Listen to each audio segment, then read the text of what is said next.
প্রিয় শিক্ষার্থী সবাইকে আই2ইউ কম্পিউটার এডুকেশনের পক্ষ থেকে জানাই শুভেচ্ছা ও অভিনন্দন। তো আশা করি সকলেই ভালো আছেন। আজকে আমরা কিবোর্ডের হোম এবং এন্ড কির কাজ দেখব। এই দুইটা কির কাজ আমরা কিভাবে ব্যবহার করি, কিভাবে কাজ করি, হোম এবং এন্ডের কাজ কিভাবে করি সেই বিষয়ে দেখব। যেমন আমি এখানে একটা পেসেজ লেখা আছে, এই পেসেজের আমার ফার্স্টে কার্সর আছে, কার্সরটা আমার এই ফার্স্টে আছে।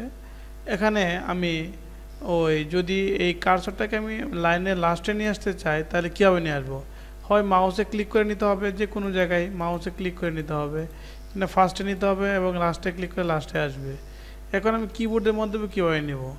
কিবোর্ড দিয়ে যদি নিতে চাই তাহলে আমার কিবোর্ডের হোমে চাপ দিলে দেখেন ফার্স্টে আছে এবং এন্ডে চাপ দিলে লাস্টে যাবে, দেন কিবোর্ডের লাস্টে চলে আসছে, লাইনের লাস্টে চলে আসছে। আবার দেখাচ্ছি, হোমে চাপ দিলে ফার্স্টে যাবে, এন্ডে চাপ দিলে লাস্টে যাবে। হোমে চাপ দিলে ফার্স্ট এবং দেখেন এন্ডে চাপ দিলে লাস্ট। ঠিক আছে, এইভাবে আমার কার্সর মুভমেন্ট করতে পারবো এক জায়গা থেকে আরেক জায়গায় লাইনের ফার্স্ট এবং লাস্টে হোম এবং এন্ডের মাধ্যমে।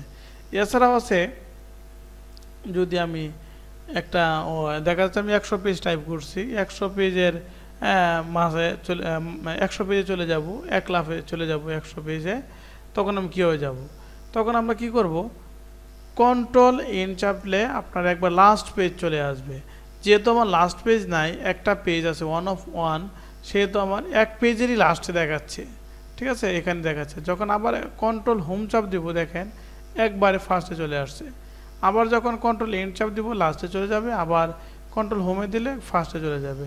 যদি আমার এখানে 100 পেজ থাকতো 100 পেজে চলে যেত এক লাফে কন্ট্রোল এন্ডের মাধ্যমে, আর কন্ট্রোল হোমের মাধ্যমে আবার ফার্স্ট পেজে চলে আসতো। ঠিক আছে, এই হচ্ছে আমাদের কিবোর্ডের হোম এবং এন্ড কির কাজ। আশা করি বুঝতে পারছেন হোম দিয়ে আমরা কি করি এবং এন্ড দিয়ে কি করি।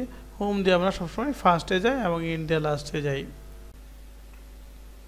যদি ভিডিওটি ভালো লাগে তাহলে পরবর্তী ভিডিও পেতে অবশ্যই আমাদের চ্যানেলটিকে সাবস্ক্রাইব করে বেল বাটনে ক্লিক করবেন, লাইক, কমেন্ট, শেয়ার করবেন।